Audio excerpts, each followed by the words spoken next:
Yeah, so that's fine.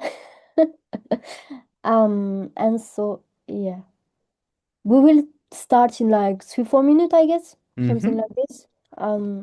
Just the time that couple of people come here. So people here, basically, um, probably will ask some question. In fact, when I'm live streaming something, I always have like Zoom where people can interact, and then also live stream on X, so people can see it too. So all right, let me just start that. Tuk, tuk, Fantastic. tuk, tuk. Boom, boom, boom. Hop là. Tac. Hop, hop. So you finally didn't go to Denver? I did not. Too many things working on. I will probably be in ECC though at the end of the month of Yeah. March. And there Okay. is also a stablecoin summit there that is more like security oriented. I'm closing all the windows in the meantime so I can actually share my screen. There is this, yeah, security first small event before ECC. I will be there. But as always, I'm trying to limit my conferences as much as possible. Otherwise, I would just do that. Yeah, I can imagine. I mean, right now people well like settling to the custom. Let's say that's are avoiding to go too much into conferences just to stay productive, you know. Yeah, I mean, I love conferences. I love the vibes at conferences. I just do think if you actually have stuff to do, it's much more productive to just get it done instead of going to conferences. I remember like 2021, 2022, I was going to all the conferences. Yeah. It was wild. It was the same for me. But right now, more chill, chill Locked with in. everything. Yeah, I will go to HCC, uh, Hmm. New York. And then India for DEF CON, basically. Oh yeah, that's for sure. Yeah. So let me check if all good on X. Yes, all good on X. So I will tell you when I will change the window to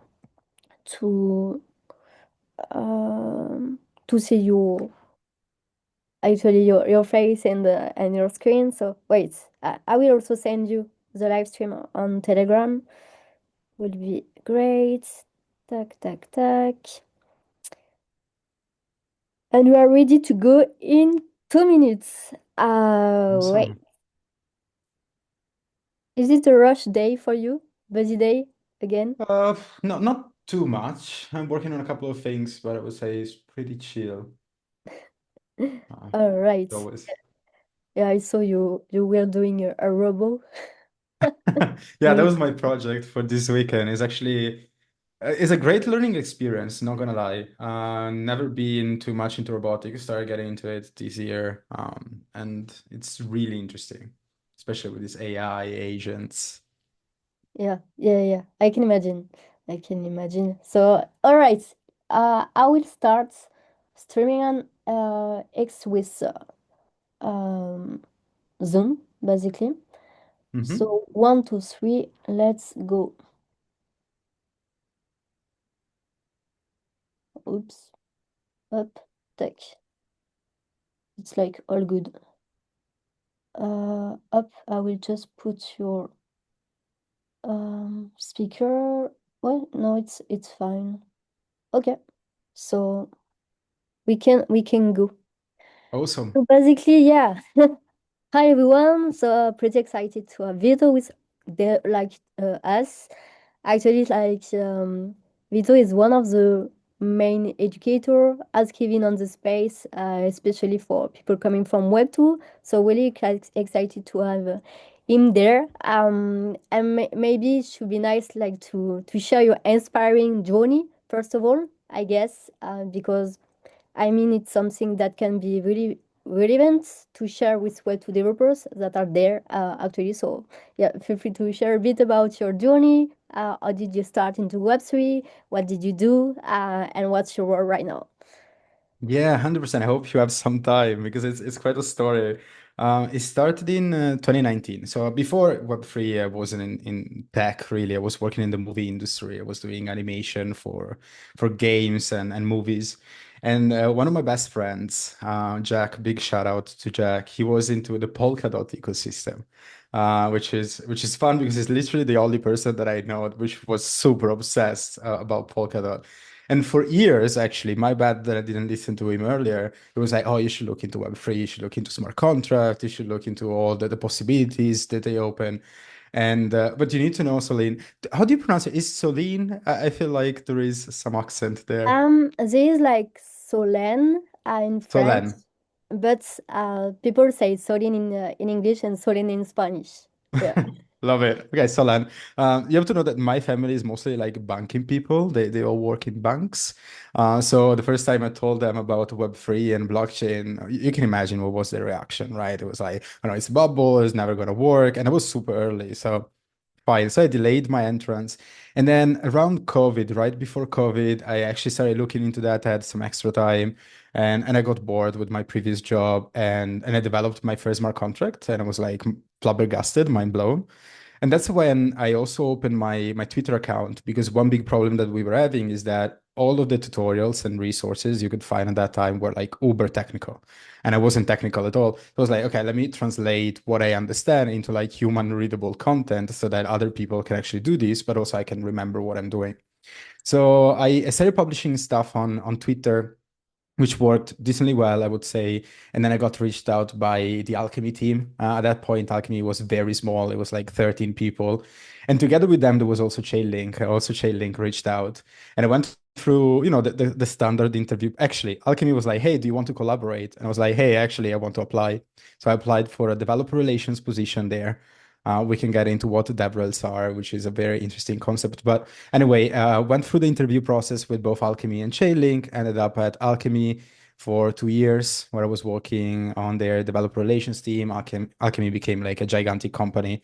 And then one day I was at a conference and I met PC, Patrick Collins. I call him PC. I think everyone in the circle calls him PC at this point. And you probably know PC. He's a big educator. He does these very long courses. Everyone, I think, learned from him. And we were talking about security. And I heard that it was looking for developer relations people. I was like, PC, what if like we're friends? What if I join? I was like, are you sure you want to join? Like, it's a very small company. I don't know where this is going to go. I was like, no, I love security. I mean, security is one of the biggest problems that we have in the space. Billions are stolen every year. So I definitely wanted to make an impact there. So I joined Cyfrain, ended up heading products at Cyfrain, spinning up Updraft, which is a big education platform. I used the experience that I got from Alchemy University at Alchemy, of course. And then after 2 years plus, then I met Davide. It's all about meeting people, right? It's a very small ecosystem.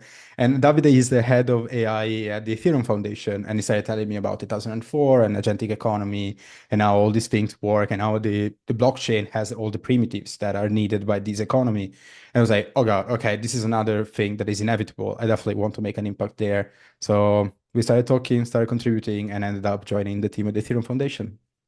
Nice. Yeah, pretty cool journey. And to let you know that some people into Dev2Pack, like everyone, starting pretty well with Cypher. Like everyone is involved into it, like with Cypher Updraft to just yes, learn a lot of things through it. So thanks a lot for making this resource like available for everyone. Very, very important. So yeah, and also yeah, as you mentioned, it's all about meeting people every time and start contributing. So in terms of starting contributing, you were making what, especially like open source contribution? You mean the Ethereum Foundation or in general? Yeah, for the Return Foundation. Yeah, so it's really about like share what I usually do is share what I learn. I think that's the lowest hanging fruit, right? Like you end up spending time learning things. I was learning about 2004 and it was like, yo, more people should know about 2004. This is fantastic. And always when you learn like early things, they usually only have like the specs on Ethereum Magician. So it's very like technical heavy documents. So I started sharing about that on social media. I wrote a couple of articles. I built a open source kind of like scaffolding tool that is called Create Trustless Agent, and now it's called actually Created 8004 Agent. There is a funny story about that change of name. So it's mostly really like, what do you think is missing there? At that point, once you notice what's missing, you have two choices: or you complain that is missing, or you build it. I like building a lot, so I usually build it, and people appreciate that because people like when other people build. So yeah, mostly open source, talking to people, connecting and sharing on social media, whatever I'm learning. That's very, very cool. Yes, the Italian builder vibes, let's say. Sort of. Also, big shout out to Turbo if I have their hoodie right Yeah. now. And to talk a bit about the Web3 stage, actually, like we can see a lot of AI, a lot of communities right now starting to go more into AI. So, how do you feel that Web3 um, will stay alive with AI? Actually, like how we can work with both worlds effectively? That's a great question. I'm going probably to take a step back here because I think I'm writing an article about this. Writing a couple of articles right now, actually. But this one is specifically about us kind of like isolating ourselves. We have this concept of Web3, which is isolating by itself, right? Because it's like Web3 against the world. You used to see these like posts on Twitter, be like Web3 versus Web2. And this is doing more damage than good, I would say. Music tends to isolate ourselves. It's not like Web3 and AI is it's just like the world, the tech world, right? So lots of times it's like, how can AI, for example, be used with Web3 technologies? And should all AI people care about Web3 technologies? Or should all Web3 people care about AI technologies? The answer is always it depends. Sometimes technologies are useful, sometimes are not. Sometimes MySQL is useful, sometimes GraphQL is useful, right? So it really depends on what you want to use. So I would start stopping. I would honestly like remove the term Web3 completely. And it's just like, okay, we have these blockchain technologies. Let's use them wherever it's needed. Now, AI enables a lot of things, right? Like not just with Web3 in general, like we've seen that speed of execution, building, and so on and so forth. But when it comes to agents and agentic economy, there is lots of things that AI by itself cannot do, and it's other primitives that cannot be offered by AI. They can only be offered by the blockchain. And these primitives like trust, right? Like imagine a world where you have agents communicating to each other. And we're gonna get into that because we're gonna talk about 2004. How do agents find each other? What's the directory that allows these agents to find each other? The other one is, how do agents trust each other? How do I make sure that this agent is a reputable agent and is not like someone or something or an agent that wants to scam? So there is a lot of questions that we need to answer when it comes to agentic economy. And then I would say the third component, which is in a way opinable, but we're going to talk about that, is payments. Everyone is saying, oh, agents need payments to transact. Sorry, need blockchain to transact. The answer there is it depends. It's not that they can use multiple things, not only blockchain. I would say the blockchain is the easiest to use when it comes to like permissionless payments for sure. Um, so yes, will Web3 become bigger because of AI? Most probably yes. Will Web3, as we're calling it, only survive because of AI? No, it's inevitable, and we can get into that. There is other points of views on why blockchain is necessary. Yes, Mhm. totally. Like we can say that actually Web3 is good in terms of like providing infrastructure for just making things transparent and other things. But when it's come to mass adoption, like we have to know how to really deal with the Web2 world, and so AI is a good thing for that. Yeah. Could you tell more maybe about the agentic economy actually, like in terms of numbers? Like basically, I saw that base is probably the home of AI, actually. So do you have any kind of cool numbers to showcase just to see at which point is big to go deep dive into it? Yes, let me see if I can share my screen and if you can actually see it. Can you Yeah, see my perfect. screen? Perfect. Fantastic. Let's see if I can also share something more here. I cannot see my screen shared, so I will just go with it and you tell me what you're seeing. So I'm also going to on 8004 scan. Can you see 8004 scan? Yeah. Fantastic. So before getting into these numbers, which are nice, agentic economy, we intend everything that includes agents talking and transacting to each other, but not only agents, also the agentic services. And I will use this term a lot throughout this kind of presentation, this chat. Agentic services are all the primitives that we are used to call like APIs, MCP servers, A2A servers, like anything that enables agents to perform an action or agents to get some data that they wouldn't have natively because of their training material and whatnot. So to make this agentic economy work, you need the following components, right? You need agents, because otherwise there is not agentic in this economy. You need data providers. So you need APIs, you need MCP servers, and you need trust, as we were saying, right? You need the way, and of course, communications, interoperability. So four components. Agents is easy. We all know what it means, right? Is the ChatGPT powered agent, is the Anthropic powered agent, is the LangChain powered agent. So it's any kind of like LLM that can not that doesn't only like answer your questions, but it can also perform actions more or less autonomously. And then you have these data providers, as we said, APIs, MCPs, A2A servers. You have trust, big question mark in the world. Like how do agents trust each other? And then you have the payments, of course, and interoperability. So how do they communicate with each other? Now, to solve the trust and interoperability issue, and I think that's where we want to go, we created this thing, Davide Marco from MetaMask, Davide from Ethereum Foundation, Jordan from Google, and Eric Reppel from Coinbase. They came up with this very fascinating idea that is 8004. You probably heard about 8004. It's called the Trace Trustless Agents Protocol Standard. And essentially what this does, it comes up with three registries. One is identity. So every agent gets an identity. You can see it as like a 721. It gives, actually, let me change here. This is, if you want to learn more about 2004, there is 8004.org, where we have this amazing learn section where all the questions you might have are answered. So you have this identity registry where all the agents are registered and they get their identity, which is then connected to a reputation registry where all the feedback related to that agent are stored.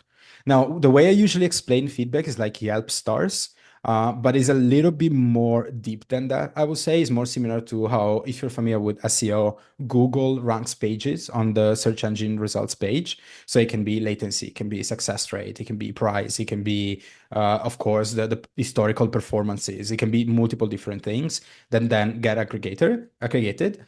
And then you have one last registry, which is the validation registry, which kind of allows, I'm not going to get too in depth into this because it's not out yet and things might change a little bit. So I don't want to give you wrong information, but essentially allows validator networks to validate the operations of these agents. Stupid example is, think when you're on ChatGPT and you're writing to ChatGPT 5.3. You can only trust the UI that you're actually using that model, but behind the scenes, you don't know if they're using, I don't know, 3.0, 4.3 or whatever, right? Which is not a problem if you're just like talking to an LLM about what you want to eat for dinner, is more of a problem if you're dealing with LLMs because you are performing high risk financial interactions. So the validation registry allows you to prove how the agent executed and then compares the output and tells you, okay, the execution is right. No, the execution is not good. Now, it's a little bit more complex than that, but this kind of gives you an idea. Now, when it comes to number, it depends. What we're tracking here, this is a 1004 scan, which is not from the Ethereum Foundation, it's from Altelayer. Shout out to them because they're doing an amazing job. We can already see a few cool numbers. So 8004 was released less than a month ago. And within the last month, we got almost 70K registered agents. Now, the number you're seeing here is actually agents that are fully compliant. So agents that are properly registered, potentially no spam. Potentially because there is still a little bit of spam that we're fixing, we're working with different teams to make sure that we have better feedback systems and better infrastructure to understand what is a proper agent and what is not. Feedback, so this exchange of evaluations, more than 32,000, and active users, we're talking about around 40K, again, a filter number here. So this kind of gives you an overview where we're going. We have thousands of agents being created, even more after OpenClaw became a thing because everyone was creating agents. A lot of these agents are not even registered on 8004 yet because 8004 is so new and they don't even know about 8004, right? They have started transacting. They've started posting on social media. They have their own social media now. They started selling stuff. They started selling information, selling jobs, selling labor. Um, is not mainstream yet. It's super new, like on Twitter, we're like on a bubble where we think everyone is adopting something, whereas it's just like us and another 2,000 people. But it's inevitable, right? Tomorrow we know that agents are going to come to be like 90% of the internet users are going to be like 99%. There is this cool interview with Elon Musk where it's like 99% of intelligence will be synthetic, it will be agents. And these agents will buy things, they will do procurement, they will exchange stuff. So yeah, this is the overview of the agentic economy right now. Hopefully that answers your question. Yeah, yeah, totally. And so that's why like it's very important to have a standard because as the agentic economy is starting to booming, actually if there is no standard, there is like some how we can say that like some things operating not together, and so that's why you were building that, right? Yeah, 100%. yeah. Standard and bureaucracy is low. I mean, of course, we know it in Europe, but it's like that in everywhere, right? Like AI is super fast, bureaucracy is very slow. You need to find a way to control what's doable, what is not, what can be done, what is not. And these standards help. Yeah, totally. I can make sense. That makes sense. And how we can register actually an agent just to showcase the process. I know it's like friendly, but just to showcase the process. Yeah, so let me see if I can actually do it through here. So there is multiple ways. Let's maybe this will allow me to do it. Oh no, I cannot. Let me stop sharing a second because otherwise my wallet won't open. Of course. So do. Guys, is a lifetime since I use Zoom. How do I stop sharing here? Stop share. Okay, fantastic. So there is multiple ways. Again, if you go on 8004.org and you go under the build page, I don't know, Solan, if you want to share this link, I think it's kind of important for the chats. Essentially, on this link that I just shared here in the chat with you, there is mostly all the ways you have to register an agent. Let's see if I can actually make it work here. I will send it on X after. Fantastic. Can I switch my... No, it's not letting me. By the way, Okay, we're don't gonna hesitate wing if it. you have any question on the chat. Okay, we're gonna wing it. I will share maybe another one. Trust here. Maybe it's easier. Okay, awesome. Yes. It's easier because I don't need to connect and my wallet for some reason is not opening. So you have different ways. The easiest I would say is the no code solution, right? So let's say that you already have an agent, and your agent has nothing to do with 1004. You're already implementing classic MCP. Sorry, taking a step back again, I want to make sure that everyone understands it. I have an article that is here reading 8004 wrong because I think we made a mistake in naming the standard legit because we named it trustless agents, which is great for marketing. It's fantastic. Like everyone was like, oh my God, trustless agents. No, the problem is that it's not only for agents. Agents are literally like a small component of what 8004 is for, right? Is for agents and is for agentic services. So if there's only agentic services, it's not going to work because there is no one using agentic services. If there is only agents, it's not going to work because agents have nothing to do because they are just agents and they don't interact with anything. So whether you have an API, MCP, data layer, or an agent, you want to get it registered on 8004 because you want it to be discovered, you want it to build a reputation, you want to use other agents and be part of this economy. So let's say you have an API then or agent, then you can go on websites like Trust 8004 or 8004 Scan if your wallet opens, and then you can just go here and type the name of your agent, your agent address, which is the wallet of your agent or where you want the NFT to be stored, the description, the version, and so on and so forth. I need to fill this in, and then it will ask you a bunch of information like the endpoints. Not going to go through these, the skills and capabilities, and then another couple of questions like domain of the thing, review, and then it will register it. Very straightforward. You just need your MCP endpoint or A2A endpoint. There is other ways though. If you want to go a little bit more in depth, you can see it here. These are all the websites that I'm talking about. It's supported on mostly all chains. Then you can go with the code solutions. And for these, there is a very, very thriving, I would say, ecosystem of builders building right now on 8004. One of the most used is Agent Zero, of course, because it's built by Marco De Rossi, which is one of the co-authors, of course, of the standard. And this Agent Zero allows you, there is also a nice playground that they just released, which works really, really well. Essentially has everything you need to register, search, find, evaluate other agents. It's very well done. It's very easy to use. You can follow the code here. You can just like give it to Claude and will be easily able to replicate it and use it. And through these, you can do the same thing that we've seen on the UI. So you can insert the name, you can mint your registration file, you can list all the skills that you need, and you register it. And as soon as you register it, you get the NFT related to your agent, and then your agent is enabled to receive feedback. And then there is the very low level. Well, there is also another way. This is a package that I created, and probably is, in my opinion, the first place you should go to if you want to test 8004, because it's not complete, is definitely not for production ready environment, but it gives you an idea of how 8004 agents are built. So it's just a line of code. You write npx create 8004 agent in your terminal, and then he asks you a couple of questions. I can actually show you here. Can you see only my browser, or can can Actually, see? just the browser, not the terminal. Okay, let me share That's really cool desktop to share. go through the process. Yeah, here we go. Can you see this? Yeah, Fantastic. So what you would have to do is just write create npx create 8004 maybe you agent. can zoom it Oh yeah, absolutely. better. Yeah, actually. Let me then do this. Can you see this? uh, I saw MPX. Yeah. Okay, let me go there. Okay, you can see it's zoomed in enough. Not really. Like Okay, I can go bigger. maybe for just for the stream. Yeah, yeah, perfect. Perfect. Oh, okay, all right. It's a big screen. npx create 8004 agent.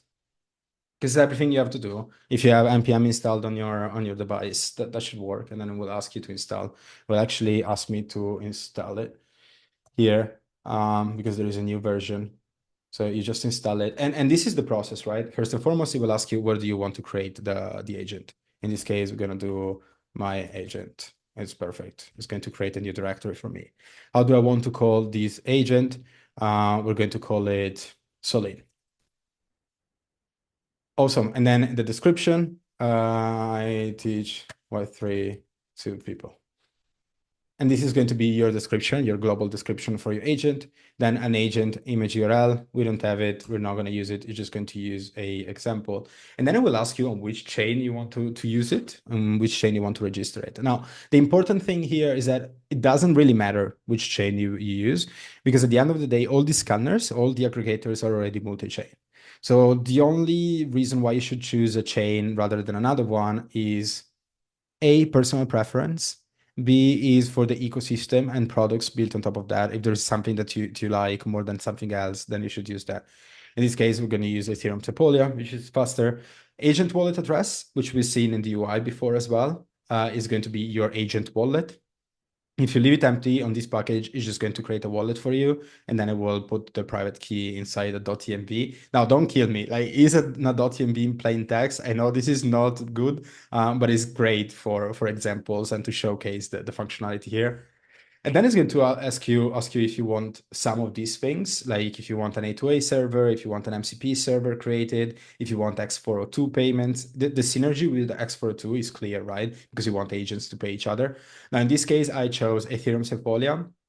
Unfortunately, yet there is no facilitator on Ethereum Sepolia. We're working with Pay AI to make it supported, but the only chains where it's supported is Polygon and Base. Now, I think next week we should already have it on Ethereum Mainnet and Sepolia. Anyway, I will select these two, which is totally fine. Enable A2A streaming responses. If you're not familiar with A2A, is agent to agent, essentially is a way for agents to communicate to each other, and it supports this thing that is streaming. So you can just stream whatever the A2A server is telling you. In this case, we don't need it. You mostly never need it. And then the supported trust models. So what we were talking about before when it comes to validation, is it only like a reputation-based validation? Is through like staking, so people can stake to validate what you're doing, or T attestation, which is not live yet, but the standard is there. We're just going to select reputation for now.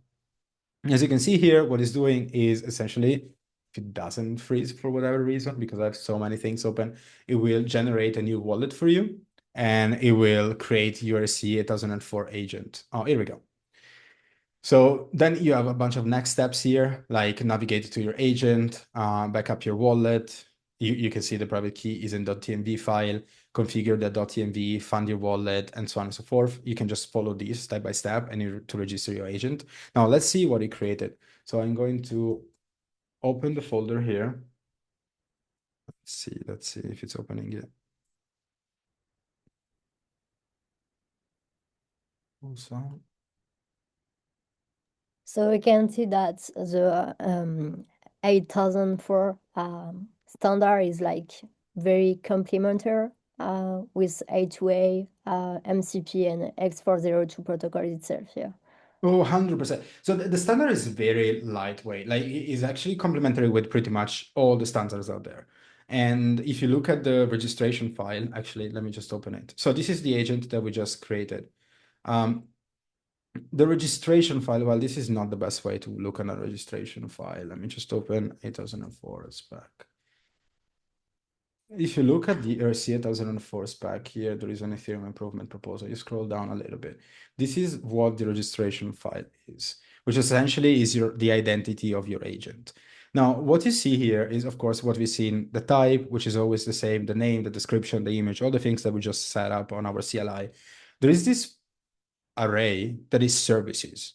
Now, the array is completely free. Like you can put whatever you want. These are just examples. There could be a dot dot dot at the end to tell you, hey, you can put whatever you want. But as you can see here, you literally can have any type of service. You have ENS, you have decentralized digital identities, you have the email, you can have just an endpoint, HTTP, you have a website. So literally for all the services and standards that are available today, and potentially all the standards that are going to be available tomorrow, this is not going to change. It's completely flexible. So yeah, it's literally just identity. Then how they communicate to each other is really up to the service array here. So going back to this, let me see if I can zoom in the UI. Okay, awesome. So once we have created our agent, this is what it's going to create, right? It's going to create the A2A server. I'm not going to go through the code, but it's a standard A2A server that allows an agent or a HTTP request to request something, and then it calls your LLM to do whatever. You have the server, sorry, this is the client that performs the request. You have the server that allows you to process the request.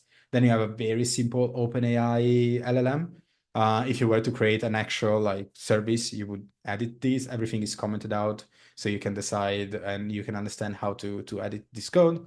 You have an MCP server here. You have tools related to the MCP server, and then you have this script, which is probably the most important, which is using, as I was showing before, Agent Zero SDK. And what this does is essentially asking you for all the information that it will need to then generate this registration file. So for example, here you can see, I mean, there is the chain, there is a private key, there is the IPFS address on where you want to host your registration file. You have the set A2A, which essentially is going to create this field inside services. You have the set MCP, which is going to create this field inside services. You have, I think that's pretty much it. Of course, you have the configuration, name, description, image here. So all of this is going to create the JSON file that you need to register then on IPFS, which is going to then be used as a token URI for the 721 that is going to be the identity NFT. So instead of having an image and the NFT, you have the registration file. And that's really it. So if you're using this tool, then what you would do is just like, no, I would have to, yeah, trust the folder, of course. You would just run npm, oops, npm run register. You can see on the package JSON, there is register, which is going to call exactly the file that I just showed you. And what this is going to do is register on IPFS, wait that the IPFS CID is minted, set the wallet, wait minted, and then register it here. And that's it. You have your wallet registered. That's amazing. And so actually, like, um, to build like a reputation for the agents, all the process work in terms of collecting feedback, like rating the agent itself. Sorry, say that again? Rating, rate, Mm-hmm. rate the agent, Mm. like to build the reputation. Like, how did you collect feedback? That's a great question. So the way you do that, and for this, I'm going to open back 8004 because it has a good number of examples there. So once you have registered your agent, then because it's open, right, your agent is going to be automatically listed on these platforms, on all of them. So 8004 scan is going to be on Trust 8004 and so on and so forth. So as you can see here, these are all the agents that have been registered. As of now, the last one is 8 minutes ago. Now, once it's here, it means that it's also on the identity registry, so anyone can find it. And what you will see is that you will start getting pinged by other agents that are looking for you and potentially they want to use you. Now, let's say that an agent uses you. Then what you can do is issue a feedback request to that agent. That's fully automated. And then if the agent leaves a feedback, which is done through a function that is also on agent zero, you can directly call the contract. Could Let's see you if it zoom a bit? loads. Yes. Just yeah, Better? perfect. Awesome. Thank you. You can see here, like for example, this agent on Monad has 7,000 feedback. This one, agent zero, has 1,000 feedback. So if we open this, and again, here you can see the chain, name, description. You can see the services here. This is a better UI. And here you can see the feedback. So actually, probably better to show them here. Here you'll see there is a score, which goes from 1 to 100, from 0 to 100, and has two decimal places for like latency and stuff. So for example, this one did a decent job, not so good. There is also a comment here.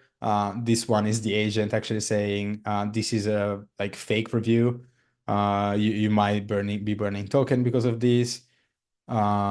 Fake reviews, like this is again like, so that's the thing. We have a new watchtower which is super interesting that is going to flag fake reviews automatically, because this is the biggest problem. What we see in like 2 days after we released the standard, there were already people selling feedback.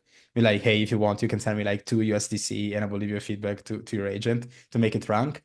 So this automatically is flagging some of these fake reviews, so then feedback aggregators can actually do something with it. So to answer your question, yeah, you have your agent here or in the directory. Agents that are already implementing 8004 can look through all the agents, find the services, use your agent. And then what usually happens is that most of the feedback, the real feedback, are only left when your agent does a poor job, which is just like the real world, right? When do you leave a review on like a business? Well, most of the times is if you're very pissed off with that business and you're like, oh, they didn't do their job properly, which is pretty much the same here. What we expect is that lots of this feedback will come from agents. A good chunk of this feedback, the more trustworthy, I would say, will come from these watchtowers, which are like public good services. They're just scanning the directories and pinging all of these agents to check if they're up actually online, what's the latency and stuff, and leave feedback related to that.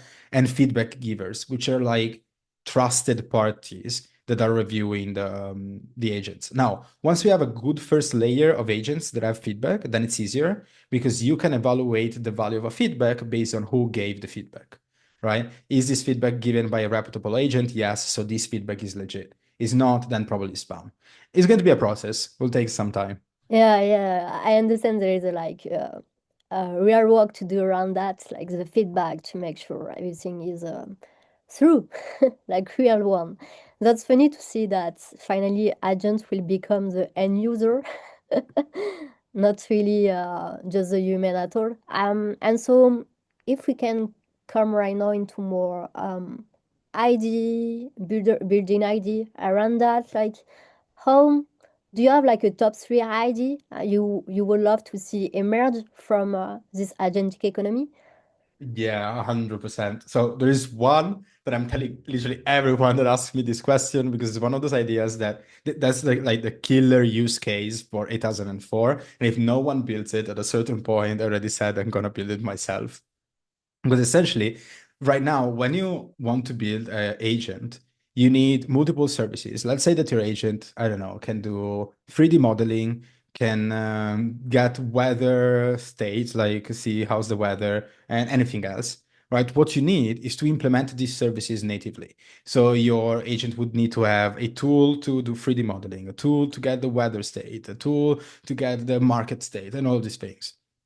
Which it doesn't make sense because there might be then another tool that is better in like 2 weeks, and what you would have to do is change the code of your agent, which is wild, is not scalable at all. With 1004, because you have a central directory of all these services, you just need one service, one tool, which is a routing tool. And essentially how that would work is you ask your agent, hey, get me the price of oranges.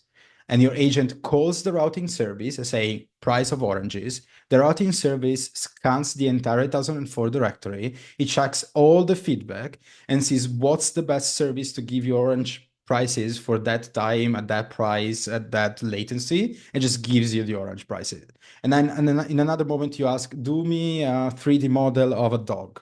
Okay, awesome. Your agent asks the same routing service, give me a service that does 3D modeling. The routing service scans the entire 8004. It checks for all the agents or agentic services that do 3D models and gets you the best service based on the feedback for that price in that time.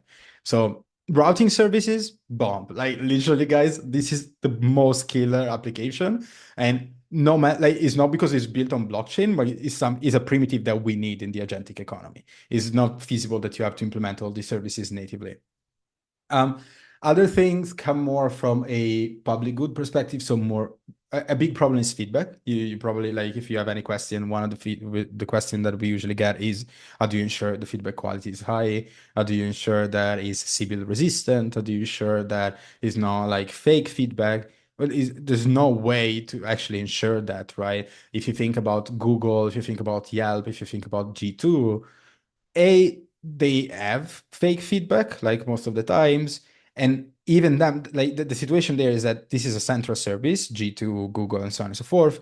They have a very easy time kind of filtering out feedback, right? They are like a central platform, so they can say, oh, this is a fake feedback, this is not a fake feedback, and let me review this feedback because it's saying something wrong about this business, and so on and so forth.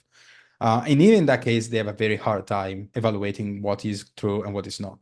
Here is even harder because it's fully decentralized. Everyone can leave feedback. No one is checking the feedback.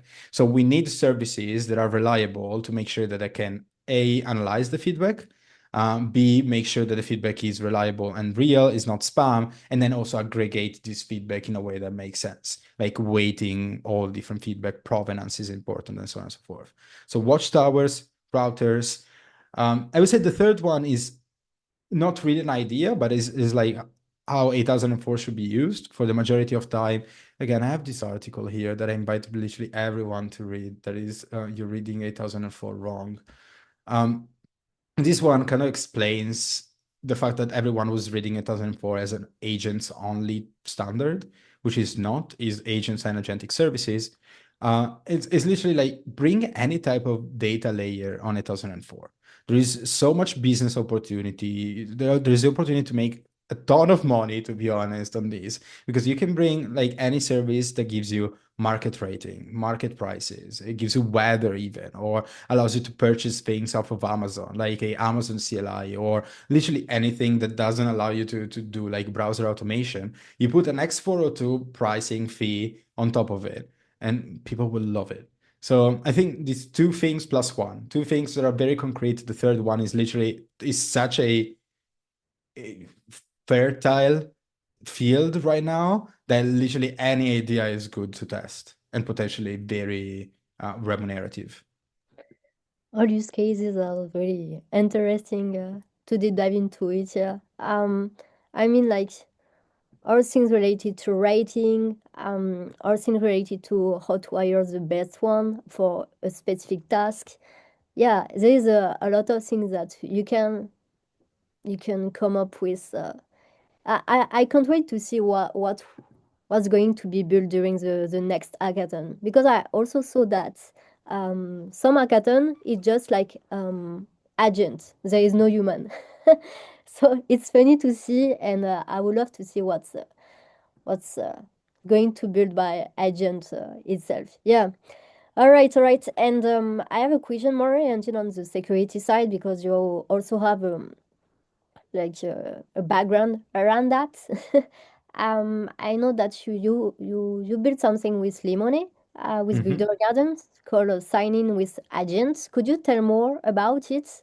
Why finally you introduce this thing? Yeah, so talking about security, security is also another big topic there that we should talk about. And it's mostly around education there and educating people about the dangers of agents and the dangers of having files like memory.md that OpenClaw has, which are literally just a psychological profile of your persona and invites like social engineering like crazy. Or the fact that we're sharing secrets to our agents and agents. There is this amazing research from Zero Leaks that I shared this morning to a friend. I can share it to you. Maybe you want to amplify. But essentially, they're saying, hey, unless you're using Opus 4.6 or ChatGPT 5.3, you have like 94% risk of getting prompt injected and revealing all of your secrets, which is wild if you think about that, because it means that 94% of times you try to prompt inject, it will be successful, and your agent could potentially like leak all of your secrets. And when I say secrets, I mean private keys, I mean API keys, I mean literally anything that your agent knows. Um, when it comes to ensuring that a user or entity navigating on your platform is an agent, that's an incredibly hard problem. If you think about that, it's already a problem to understand if a human is a human or a human is a bot, right? Look on Twitter, for example, where 90% of the answers are AI generated, and Nikita is every day like damning and cursing the fact that they cannot stop the bots. But even LinkedIn, you see any social media is full of bots nowadays. So starting from the pre-assumption that it's already very difficult to distinguish humans from bots, think how difficult it is distinguishing bots from humans. Like in one case, you can kind of use things like CAPTCHA and Cloudflare, and they're decent services that help, or you can block your API unless you have JavaScript, so you need browser automation, and pure scripts wouldn't work. Um, we see it doesn't work 100% of the times. Trying to understand if an agent is actually an agent and not a human masked as an agent is almost impossible, because you can, but even if you have a crazy good way, you can just be a human that tells your agent what to do and they will do it for you, right? So Maltbook, think Maltbook, that social media only for agents, and people are like, oh my god, the humans are writing on Maltbook, influencing what agents say. We need to do something about it. Okay, great, you can do whatever you want, but then as a human, I can still tell my agent exactly what to write, and it will do it for me. So even if you have discerned agents and humans properly, it's still going to be a problem. You mentioned one possible. Yeah. Let me. Which one do you want to see, Julia? I mean, I'm gonna share all of them. We have this one that is 8004 you're reading 8004 wrong, and this one is about Clobot security. But so what Siwa does, what we've been trying to do with Limon is to move our first steps towards a world where we can actually discern the two. And this gave birth to this sign in with agent, which is kind of a gimmick name from sign in with Ethereum. What it does is combines two, actually three ERCs, 172, 8178, and 8004. So 8004 is the one that we talked about, where you have these three registries, identity, and so on and so forth. 8178 is a sign-in with Ethereum, sort of, where you can sign API calls with your wallet. and then prove that it's your wallet that is actually calling that API endpoint. And then 179, 172 is the one related to signing things, is like signed payloads. So how that works is that you can go and check it out. Is actually very easy to use. It's here. Could you send the link Yeah, also? here you Yeah, go. because I was checking on my side. Yeah. So this is signing with Ethereum. Builders Garden is this team of builders working with us to give birth to it. And it essentially does, let me see if I can find that amazing schema they created. Oh, here you go. So you have an agent, you have a service, and of course you have the blockchain. So what the agent does, it works just like signing with Ethereum. It calls the service, it receives a number that can only be used once, the nonce, and then the nonce is sent back. And then what it does is signs the nonce with their wallet. So every agent has a wallet, so it signs the nonce, and then it sends the signature back. Then what the service does, it verifies against the blockchain. What does it mean is essentially checking that the wallet that is signing that call is an 8004 registered agent and the reputation is high. So if that agent doesn't have like enough reputation, potentially can be not allowed in that platform, in that service, which is very nice if you think about it. Because if you think about like payments for agents, for example, um, think if you want like a visa for agent, then you want to know if that's a reputable agent or not, because you probably don't want your like non-reputable agents to use your service. So it does this check and then it sends back a verification request. Now at this point, receipt. At this point, the agent is authenticated, so it has kind of a JWT, JSON Web Token, that enables the agent to make API calls to the service, but these API calls still need to be ERC-8128 signed. And the only reason why we did that is because if you add a JWT, like Modebook, for example, you can just steal that JWT and do calls on behalf of your agent. Whereas if you use 8128, then you still needed to sign that JWT with the wallet the agent uses. So potentially as a human, you can still do that, but it's much more difficult. And then there is a response. So this is what sign in with agent works. There is another component that we're adding right now. Now, let me see if it's already added. Yes. And it's sign in with CAPTCHA. Now, this is funny, look into that, because essentially the guys that sign in with agent like had this idea. I was like, okay, we have CAPTCHA for humans. What if we have CAPTCHA for bots? And what is a CAPTCHA for bots is something that a human cannot solve. Like write me haiku in 5 seconds. So I send you back a CAPTCHA. It's like, okay, write me a full poem in 5 seconds. And if you go above 5 seconds, we're not going to let you in. An agent can do that, assume that there is like decent latency. A human cannot. Now, the human cannot, though, again, comes with like gigantic quotes because potentially you can, as a human, you can do everything, right? You have power over your agent. But it's another layer of security and check to make sure that what's signing in is actually an agent. Now, that plus reputation should give you a decent enough kind of data point to understand if you should let something in or not. Yeah, this is a signing with agent. Yeah, that's like a good things into the ecosystem to have that like in the game changer, I would say, because you can control finally which agents will enter into which things. And so the fact to add the reputation layer into on top of that is really, really smart. Congrats. I've been really impressed by the how you were fast to deliver that. Like, did you already work on that before, like as a specific release, or I mean, how much time did you put for doing that? Yeah, no, the Builders Garden guys are just super fast. So essentially, how it went was we talked on a Thursday, and Limone called me and was like, "Vito, I've seen 8004. What should we build?" I was like, "We need two things. You guessed that. One is we need the routing system. Please, someone build the routing system. And B, we need a way to discern humans from agents when signing in." I was like, "Okay, I got you." And then I think literally 24 hours after that, it was like, "Okay, we have an MVP." So he sent me the MVP. I reviewed the MVP. There were like a couple of security issues there, like 8128 wasn't implemented yet. They reviewed everything. And then on Monday, they sent me another version. I was like, okay, this is great. Then Jacopo is the guy behind 8128, sent us a message. It was like, hey guys, I'm releasing 8128. And we're like, okay, no way, this is perfect. Let's implement 8128. 24 hours was Tuesday. I checked, it worked. Wednesday we released. Oh.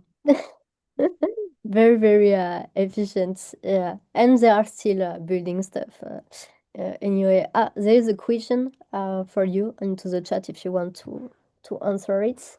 Yeah. And after, yes, we will close. I have like one more question, but yeah, feel free to reply to the question of Moses into the Yeah, chat. are there resources that agents make use that might require being bought and sold, or is only API keys from LLMs that are required to operate with?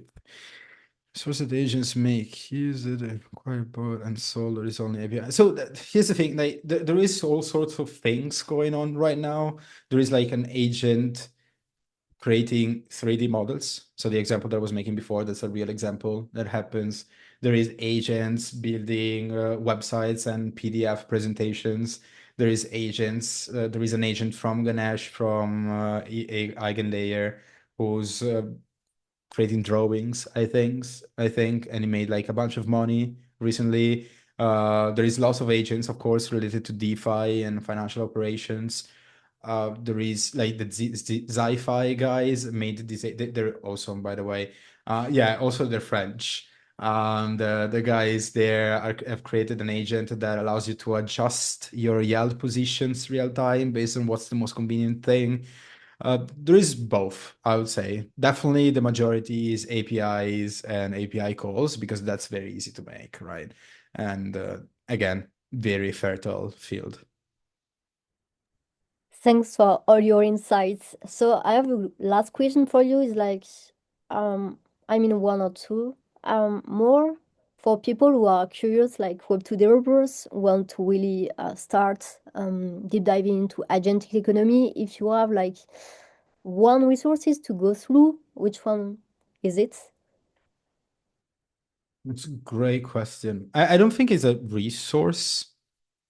I think it's a group. There Yeah, is. Mhm. it's complicated. I mean to stay updated about everything every time. So having one point where you can Mhm. get informed about everything.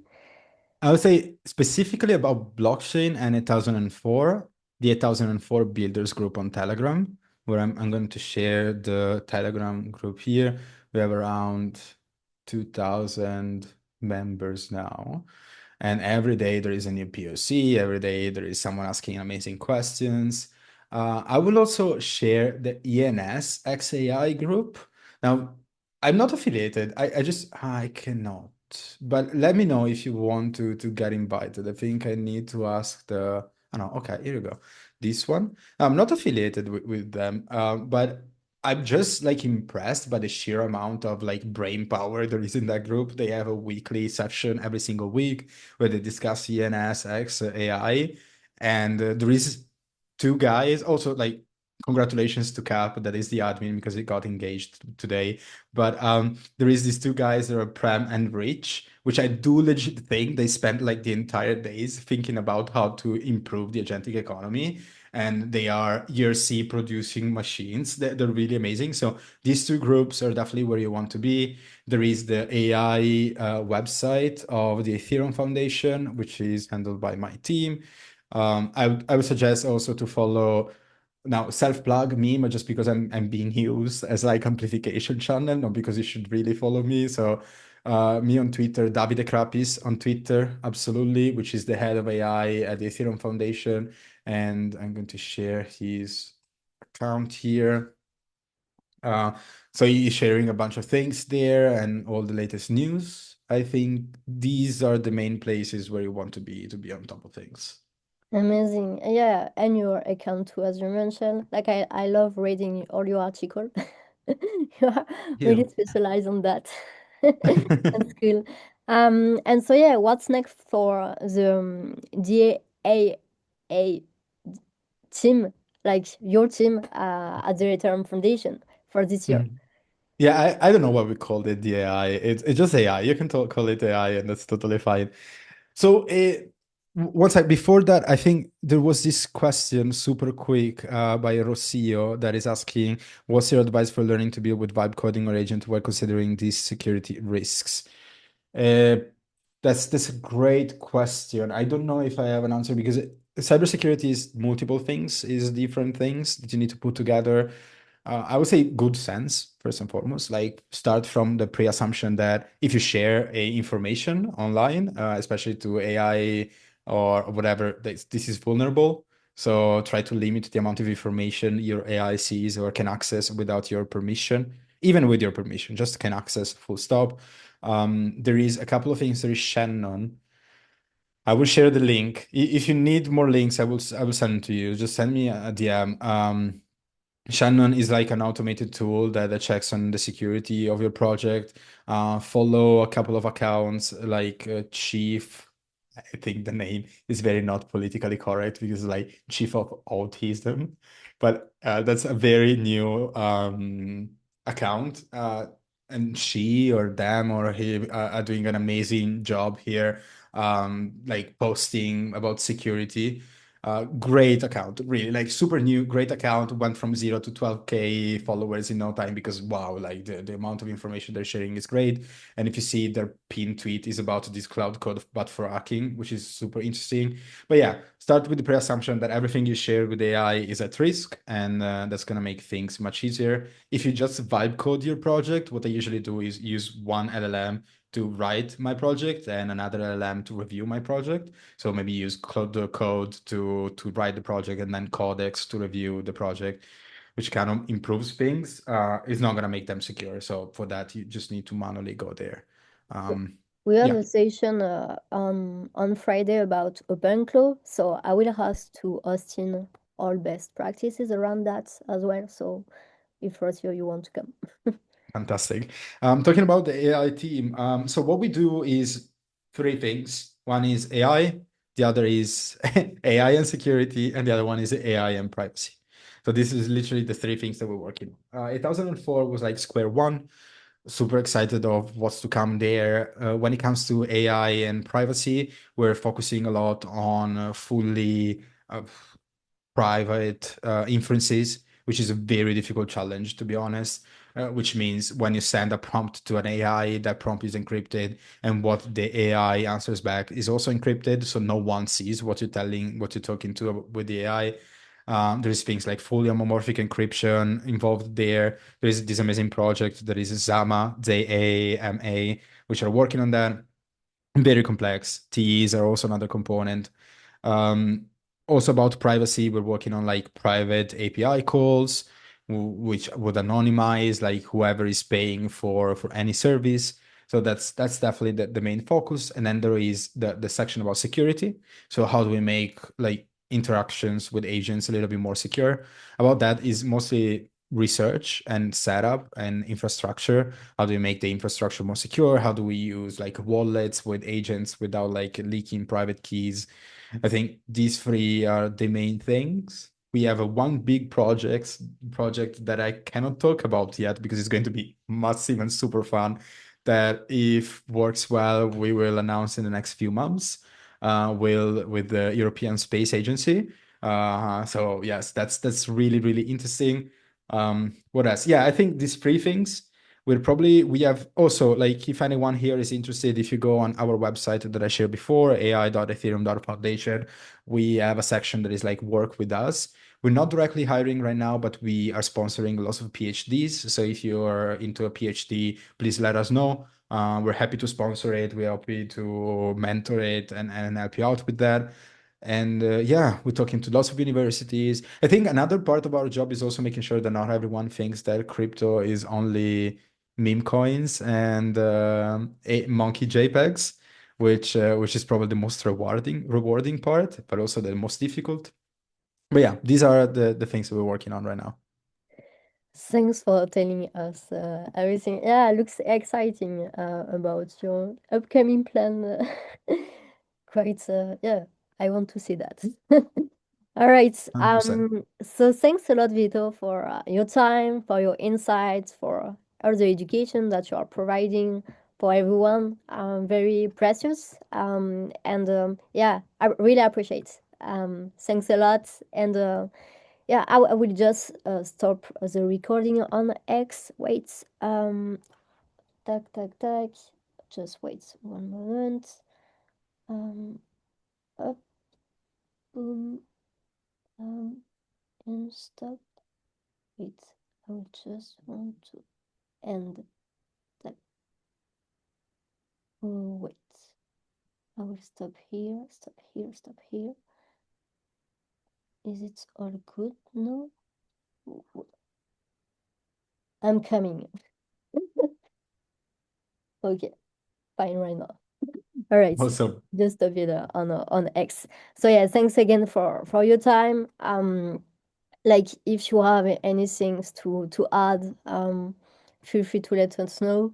Great station, yeah, thanks a lot. People just thank you for it. And yeah, I mean, can't wait to see everything that's coming up on your side. Wish you also the best because it's not easy to do all these things. Actually, you are how many into your team? Three, four? 3 people. Wow. Ah, yeah. Yeah. Indeed, you need people. We need the help of the community. Absolutely. Yeah, that's true. Okay, okay. So I will take a look as well into open source contribution to see if any people into the community is able to contribute into specific repo. So if you have anything that you have in mind, feel free to let me know as well on Telegram. And yeah, let's keep in touch around that. Awesome. Thank you for having me. It was a pleasure. Thank you too. Bye bye. Bye, everyone. Bye, bye, Cheers. bye.